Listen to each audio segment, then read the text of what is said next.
नमस्कार, स्वागत है आपका आपके अपने खुद के यूट्यूब चैनल जिसका नाम है सच्चे अनुभव विद मनीष। इस चैनल के माध्यम से मैं लोगों के साथ घटित हुई पैरानॉर्मल घटना को कहानी के माध्यम से आप लोगों के साथ साझा करता हूं। यदि आपके पास भी ऐसा अपना कुछ अनुभव है तो आप मुझे अपना अनुभव मुझे शेयर कर सकते हैं मेरे याहू वाली आईडी पर, जिसका एड्रेस है मनीष MANISH_मिश्रा MISHRA 96@yahoo.com पर। विश्वास मानिए आपकी कहानी को इसी चैनल के माध्यम से सभी लोगों के साथ साझा किया जाएगा। आज की कहानी जो मुझे भेजी है ये एक राजस्थान से आई है। ये कहानी सच में एक दिल दहलाने वाली कहानी है, जिसमें एक दुल्हन के ऊपर एक जिन का साया आ गया। तो उसके घर में क्या क्या उन लोगों को परेशानी हुई, क्या क्या वहाँ पे प्रेत ने अपना खेल दिखाया, तो जानते हैं आज इस कहानी के माध्यम से। तो कहानी पर बने रहिए। शुरू करते हैं आज की नई कहानी। जय श्री राम।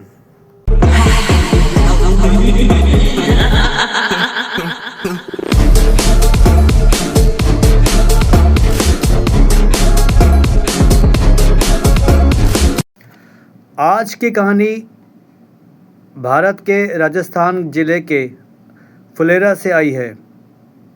कहानी को भेजने वाले का नाम है रघुवीर मीणा जी। ये फुलेरा में एक अपना बिजनेस करते हैं और इनका बिजनेस काफ़ी अच्छा चल रहा है। कपड़ों का इनका होलसेल का काम है इनका वहाँ पर। तो इनके परिवार में 2 लड़के और एक बिटिया है और इनकी एक धर्मपत्नी। बिटिया की इन्होंने शादी कर दी। अब इनके जो 2 बेटे रह गए, एक का नाम है आलोक, एक का नाम है विमल। अब आलोक की शादी के लिए घर में चर्चा चल रही है। अब आलोक भी एक अच्छी कंपनी में काम करता है, उसकी सैलरी भी अच्छी है। तो अब उसके लिए शादी की तैयारियां, या यूँ कह लो उसकी शादी के लिए लड़की को देखने की तैयारी चल रही है। लड़कियां देखी जा रही है कि कौन सी लड़कियां उसके घर के लिए बेस्ट रहेगी। आलोक ने अब तक बहुत सी लड़कियों की फ़ोटो देखी, लेकिन उसे कोई लड़की पसंद नहीं आई अभी तक। तो इनके जो माता पिता थे वो काफ़ी परेशान हो रहे थे कि कब शादी करेगा, कब घर बसाएगा, कब हम फ्री हो जाएंगे अपनी जिम्मेदारी से। तो जो रिश्ता इन्होंने अपने पंडित जी को बोला था, पंडित जी की आप बताइए कोई रिश्ता है, तो उन पंडित जी ने एक दिन के घर पे आते हैं और वो कुछ फ़ोटो दिखाते हैं लड़कियों की। तो ये जब इनके माता पिता उन फ़ोटो को देखते हैं तो उसमें एक लड़की की फ़ोटो होती है जो इन्हें पसंद नहीं आती। वो देखने में भी कहते हैं कि ठीक ठीक थी, मैं किसी की बुराई नहीं करता, हर इंसान उस मालिक का बनाया हुआ होता है, हर इंसान अच्छा होता है। लेकिन जो कहानी में आया है वो मैं आपको बता रहा हूँ कि इनको वो लड़की सुंदर नहीं लगी, इसलिए इन्होंने उसको मना किया था कि हम ये लड़की अच्छी नहीं लग रही, आप और लड़की की फ़ोटो दिखाइए। तो पंडित जी कहते हैं कि आप आलोक को बुला लो, वो भी पसंद कर ले फ़ोटो। बहुत सारी लड़कियों की फ़ोटो लेकर आया हूँ मैं आज। तो आलोक देखता है उन सभी लड़कियों की फ़ोटो को, लेकिन कहते हैं ना संयोग जिससे शादी होनी होती है उसी के साथ उसकी शादी होती है। तो जिस फ़ोटो को इनके माता पिता ने मतलब कि मना कर दिया था, उसी फ़ोटो को आलोक ने पसंद करी।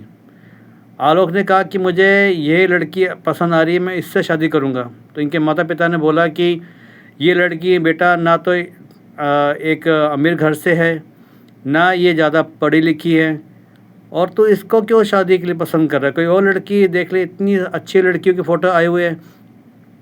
लेकिन आलोक ने जिद करी कि मुझे शादी करनी है तो इसी लड़की से करनी है। इस लड़की का नाम है मीना। तो उन्होंने कहा कि ठीक है। अब माता पिता अपने बेटे की जिद के आगे झुक जाते हैं और उन्हें फिर इससे शादी करवा दी। शादी के कुछ दिन घर में सब ठीक ठाक नॉर्मल, लेकिन शादी के 3 या 4-5 दिन के बाद इनके घर में एक रात को डेली एक काली बिल्ली आया करती थी। और काली बिल्ली जब इनके घर में आया करती थी और ज़ोर ज़ोर से रोया करती थी, तो इन्होंने उस काली बिल्ली को भगाने की बहुत कोशिश करी कि यहाँ से भागे, लेकिन वो काली बिल्ली भागी नहीं। जब भाग जाती तो फिर आती, फिर रोना शुरू करती। तो ऐसे ये 3 या 4 दिन लगातार बिल्ली का आना जाना इनके घर में लगा रहा। और उसके बाद फिर इनका क्या हुआ, कुछ दिन बाद रात में किसी औरत की रोने की आवाज़ आई, जैसे कोई औरत रो रही हो। तो इन्होंने देखा कि कौन है, शायद बहू तो रो रही, शायद बेटे से कोई झगड़ा वगड़ा हो गया हो तो वो रो रही हो। इन्होंने उसके अपने बेटे के रूम में गए तो देखा कि दोनों आराम से सो रहे हैं। फिर कुछ देर बाद एक आदमी के रोने की आवाज़ आई। अब कोई आदमी रो रहा था वहाँ पर। तो इन्होंने सोचा कि पता नहीं ये क्या हो रहा है, घर में क्या बला आ गई। पहले काली बिल्ली आया करती थी, अब ये किसी लेडीज़ की रोने की आ रही है आवाज़, कभी किसी आदमी की रोने की आ रही है आवाज़। तो शुरू के ऐसे 3-4 दिन इनके ऐसे बीते, कभी बिल्ली के रोने की आवाज़, कभी आदमी के रोने की आवाज़, कभी औरत के रोने की आवाज़। तो इसके बाद इनके बेटे की फिर तबीयत ख़राब होनी शुरू हो गई। इन्होंने सोचा शादी की दौड़ भाग में इंसान थक गया हो, ऑफिस के काम में थक गया हो, इसलिए उसकी तबीयत उसकी थोड़ी डाउन सी रहनी शुरू हो गई। इन्होंने डॉक्टर को बताया, डॉक्टर ने दवाई ववाई दी तो कुछ आराम पड़ा। लेकिन एक दिन की बात है, जब इनका बेटा आलोक ऑफिस गया हुआ था और इनकी जो वाइफ है मीना, वो अपने रूम में बैठी हुई थी और इनके जो माता पिता यानी कि जो सास ससुर है वो अपने हॉल में बैठे हुए थे, अपना चाय वाय पी रहे होंगे। तो इनको आवाज़ सुनाई दी कि जैसे मीना अपने रूम में किसी आदमी से बात कर रही है। इन्होंने कहा कि उस समय तो बेटा इनके घर में है नहीं, वो तो ऑफिस में है, तो ये किससे बात कर रही है। तो इन्होंने जब जाके रूम को नॉक किया और बोला कि मीना बहू किससे बात कर रहे हो आप। तो मीना ने बोला कि मैं किसी से बात नहीं कर रही, मैं तो अकेली बैठी हूँ। लेकिन इनके माता पिता ने बताया कि उन्होंने बिल्कुल साफ सुना था कि एक आदमी मीना के कमरे में बैठ के बातें कर रहा है और मीना भी उससे बातें कर रही है, हंसी मजाक जैसी बातें होती हैं। तो इन्होंने ये बात अपने बेटे को फ़ोन करके बोला कि हमने ऐसा सुना है कि तेरी बहू, तेरी पत्नी मीना कमरे में बैठ के बातें कर रही है। तो उनके बेटे ने कहा कि आपका वहम होगा, ऐसा कुछ नहीं है, कहीं टीवी चल रहा होगा या किसी और की आवाज़ आ रही होगी, ऐसा कुछ नहीं है, आप निश्चिंत रहो। अगले दिन जब आलोक ऑफिस चला गया, दिन के 1 बजे की बात है, जब इनके माता पिता बैठे हुए थे खाना खाकर टीवी देख रहे थे अपने रूम में, अपने मीन्स वो हॉल वाले रूम में। तो कहते हैं कि मीना के रूम से ना धुआं निकलने की, जैसे धुआं निकलता है ना, ऐसा धुआं निकलता दरवाजे के नीचे से। तो इन्होंने देखा कि शायद अंदर कोई आग तो नहीं लग गई, क्या हो गया। तो इन्होंने ज़ोर ज़ोर से दरवाज़ा खटखटाया कि मीना ये तुम्हारे रूम से धुआं निकल रहा है, क्या हो गया, दरवाज़ा खोलो। लेकिन मीना ने दरवाज़ा नहीं खोला और अंदर कुछ अजीब अजीब सी कुछ फुसफुसाने की आवाज़ें आ रही थी।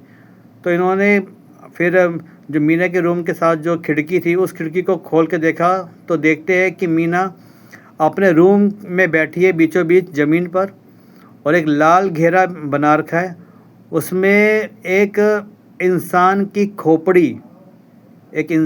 खोपड़ी को उसने बीच में रखा हुआ था और आसपास अगरबत्ती जला रखी थी, कुछ ये नींबू रखे हुए थे, कुछ कील रखी हुई थी और बीच में आलोक की फ़ोटो रखी हुई थी और फ़ोटो रखी हुई थी। और साथ में उसने क्या किया, एक मुर्गा उठाया, पता नहीं कहाँ से लेके आए थे, इनको पता नहीं लगा इनके पेरेंट्स को। ये बाद में कहते हैं हमें पता ही नहीं चला कि वो कब घर में मुर्गा लेकर आ गई।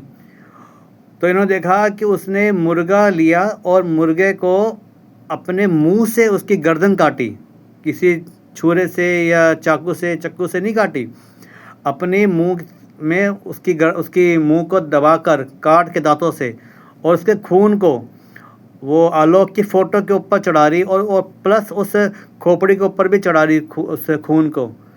तो जब इन्होंने देखा तो ये डर के मारे, मतलब इनकी हवा निकल गई, मतलब यूँ कह लो डर गए बहुत ज़्यादा। तो इन्होंने फटाफट दरवाजे को खोला कि ये क्या कर रही है, दरवाज़ा को तोड़ा इन्होंने, खोला नहीं तोड़ा इन्होंने।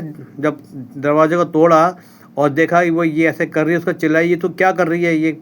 तो इतना सुन के वो हंसती हुई बाहर आती है और हंसती हुई कहती है 2 दिन बाद 2 दिन बाद तेरे बेटे को खा जाऊंगा, खाऊंगी नहीं, खा जाऊंगा।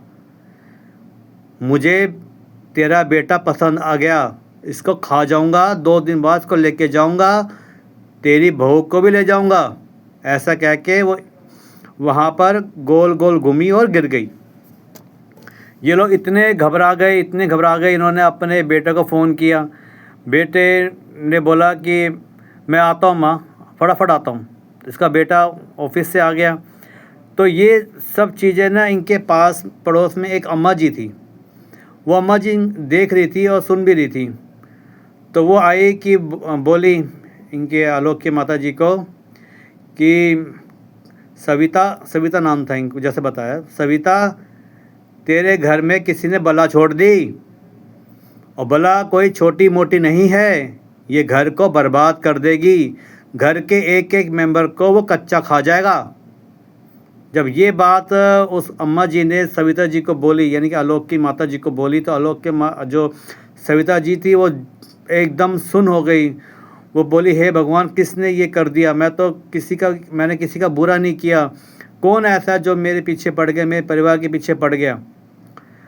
तो उसने कहा अम्मा जी ने कि मैं ज़्यादा तो कुछ नहीं जानती, लेकिन इतना जानती हूँ कि कुछ देर के लिए इस मीना को मैं बांध सकती हूँ, रोक सकती हूँ। तो इतने में उनका बेटा भी आ गया था, आलोक। तो आलोक को बोला कि कुछ एक पर्चा में फटाफट कुछ सामान लिखा, और बोली कि ये जाके फटाफट वहाँ पे पंसारी के शॉप से लेकर आओ। उसमें 11 बताशे, 2 बेसन के लड्डू, ठीक है, 1 रोली, 11 लोहे वाली कीले और 2 पान के पत्ते और कुछ और चीज़ें जो होगी वो मंगवाई थी। तो आलोक जी जाते फटाफट सामान लेकर आके अम्मा जी को देते। अम्मा जी ने कहा कि मैं बस कुछ घंटे तक इसको रोक सकती हूँ, क्योंकि मेरी शक्ति इतनी नहीं है कि मैं इस जिन को रोक पाऊँ, क्योंकि वो जो उस मीना के ऊपर जो आया था वो कोई साधारण भूत नहीं था, वो एक प्रेत था। प्रेत यानी कि जिन, एक भूखा प्रेत था वो। तो उन्होंने बोला कि इसको एक बड़े मंदिर वाले पुजारी ही इसको वश में कर सकते हैं, वही इसको ठीक कर सकते हैं। मैं कुछ समय के लिए इसको रोक सकती हूँ ताकि घर में कुछ किसी को नुकसान ना पहुँचाए, या अपने आप को ना ये मीना को मार दे, ना ये और ये आलोक को ना मार दे अपनी शक्तियों से। तो उन्होंने फटाफट मीना को बिठा के उसके सर पे कुछ बताशे रखकर, कुछ मंत्र पढ़कर एक कलावा बांधा उसके हाथ के ऊपर, और तब इतना कहते ही वो मीना थोड़ी शांत सी हुई। और उसके बाद फिर वो थोड़ा बेहोश सी हो गई। तो इसमें बताया गया कि बेहोश होने के बाद जो मीना थी लगभग आधे घंटे बाद फिर से उठ गई। अम्मा जी ने बताया कि मैं शायद मेरी शक्ति में कुछ कमी रह गई थी, या मेरी पूजा में कुछ कमी रह गई थी, जो वो मीना फिर से जागृत हो गई आधे घंटे के बाद। और वो बोली कि अम्मा, तेरी शक्तियाँ मुझे नहीं रोक सकती, तू कुछ नहीं जानती, मैं इस मीना को खा जाऊंगी, खा जाऊंगा, कभी खा जाऊंगी, कभी खा जाऊंगा, ऐसे बोल रहा वो अपनी पहचान छुपा रहा कि मैं कौन हूँ, मैं लड़का हूँ या लड़की हूँ, प्रेत। और बोला इस आलोक को भी ले जाऊंगा, बस 2 दिन का समय है, 2 दिन बाद आलोक को और उसकी पत्नी मीना को मैं खा जाऊंगा, और तुम कुछ नहीं कर सकते।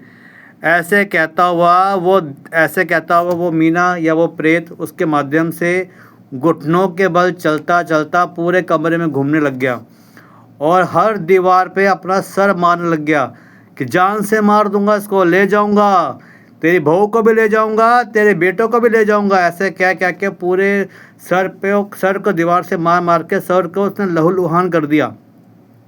तब अम्मा जी ने फटाफट गंगा जल लेके कुछ और मंत्र पढ़ के, फिर गायत्री मंत्र पढ़ के उस पर जल फेंका, तो एकदम वो शांत हो गया। फिर अम्मा जी ने कहा कि इसको फटाफट बड़े मंदिर के जो पुजारी है आप उनके पास लेके जाओ।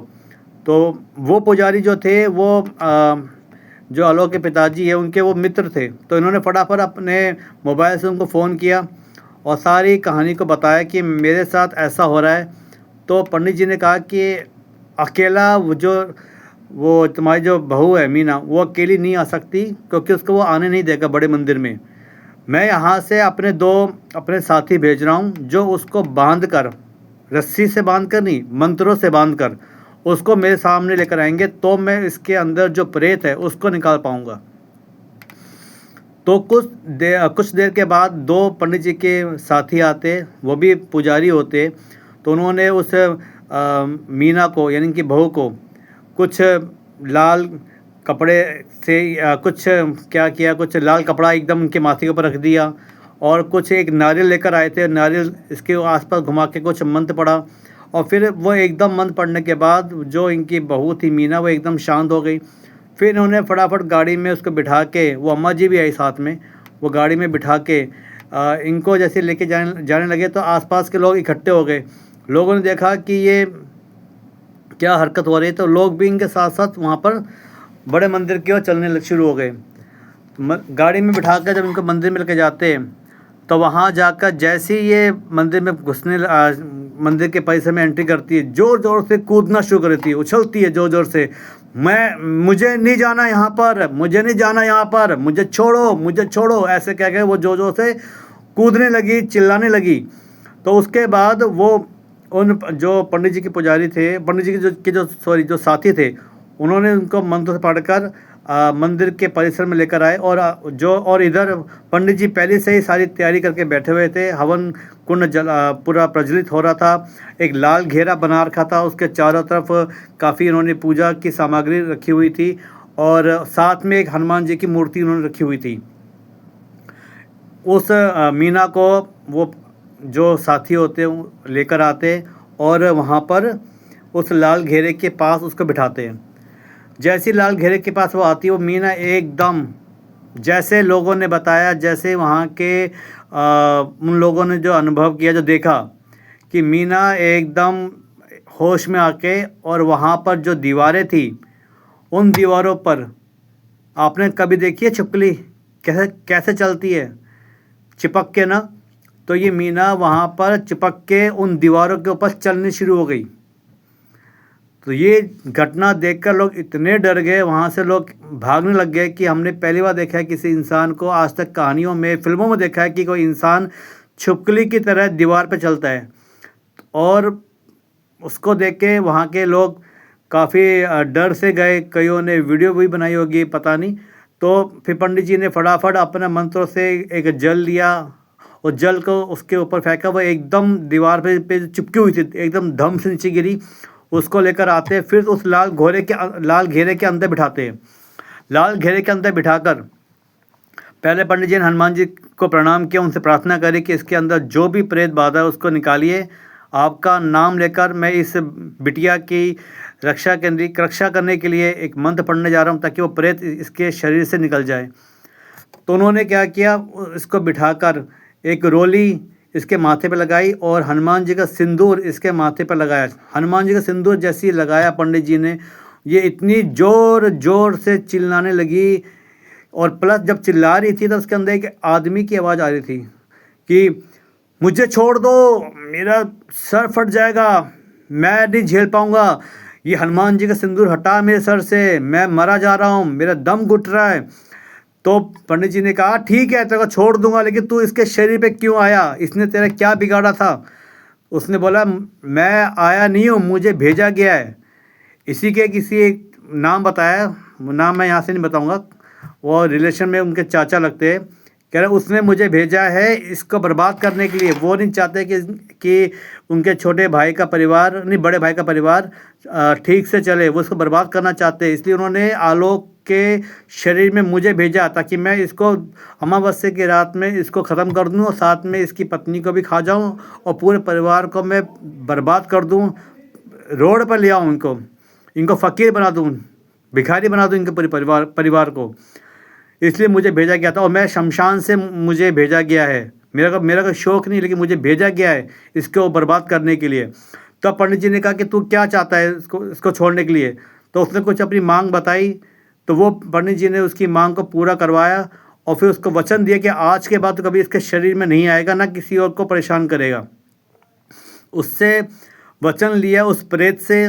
फिर उसके बाद वो प्रेत, पंडित जी ने एक वहाँ पे एक कलश रखा हुआ था मिट्टी का, उसके ऊपर कुछ उन्होंने भभूत डाली और हम एक सतिया बनाया उसके ऊपर और कुछ और लिखा। तो उसको लेकर उसके सामने मीना की आंखें के सामने वो कलश रखा, आंखों के सामने, कि इसके अंदर प्रवेश कर और छोड़ इसको। तो जैसे ही कुछ मंत्र पढ़े पंडित जी ने, वो मीना एकदम बेहोश हो गई और वो जो कलश में उसकी जो आत्मा थी, जो प्रेत था, वो कलश में आ गया। तो पंडित जी ने अपने विधि विधान से फिर उस कलश को उसको आत्मा को मुक्त किया और उसके बाद वो जो मीना है और वो आलोक आज भी ठीक है, इनकी गृहस्थी सही चल रही है। तो ये जो कहानी जितनी भेजी मैंने आपको वैसे ही सुना दी, इसमें मैंने कुछ प्लस माइनस नहीं किया। लेकिन ये जो कहानी है ये एक सच्ची घटना के ऊपर आधारित है। तो ये कहानी, जो इसका मतलब ये होता है कि हमारे बीच में कई ऐसे लोग होते हैं जो हमारा बुरा करना चाहते हैं, लेकिन कहते हैं ना कई बार कि उनकी जो इच्छा होती है किसी को बुरा करने की, वो पूरा हो नहीं पाती, क्योंकि उस मालिक का हाथ आपके ऊपर है। जब तक वो मालिक नहीं चाहेगा तो आपका कुछ बाल बाका नहीं होगा। जैसे इस कहानी में हुआ, वो उसको मारने के लिए लड़का अपने ये आत्मा भेजी, ठीक है, और बेटे को भी ऊपर भेजी और उसके बहू के ऊपर भेजी, लेकिन वो बच गए क्योंकि मालिक का हाथ था। किसी न किसी रूप में भगवान आपकी रक्षा करने के लिए आई जाते हैं। पंडित जी के माध्यम से वो विधि हुई और आज दोनों पति पत्नी ठीक है। तो आज की कहानी बस इतनी ही सी है। आपको कैसी लगी प्लीज़ मुझे कमेंट बॉक्स में बताइएगा। यदि मेरे में कुछ कमी हो तो मुझे बताइए, और यदि आपके पास कोई ऐसा अनुभव है तो प्लीज़ मुझे भेजिए कहानी। जय श्री राम। मिलते हैं एक नई कहानी के साथ। जय श्री राम।